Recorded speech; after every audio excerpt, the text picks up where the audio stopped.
విజ్ఞప్తి చేసేది ఏలూరు ప్రశాంతమైన జిల్లా.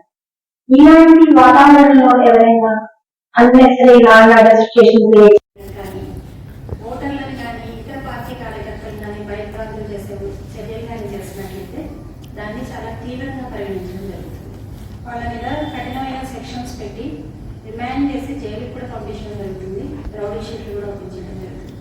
సో నేను చెప్పేది ఏంటి అంటే ఇది ఒక మన ప్రభుత్వాన్ని ఎన్నుకునే ప్రాసెస్ అంతే. ఇది ఒక యుద్ధం కాదు.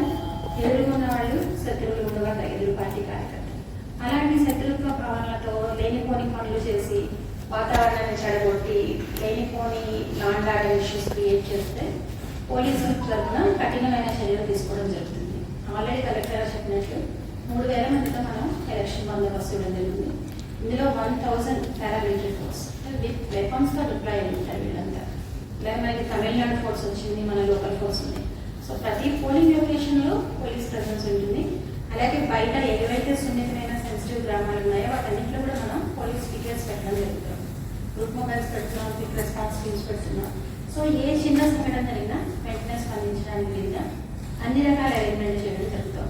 సో అందరికీ మా విజ్ఞప్తి ఏంటి అంటే ఈ వాతావరణం ప్రశాంతమైన వాతావరణాన్ని కంటిన్యూ చేసి ఏలూరు జిల్లాల ఎలక్షన్లో పీస్ఫుల్గా కంక్లూడ్ అవడానికి పోలీసులకు సహకరించవలసిందిగా కోరుతున్నాం.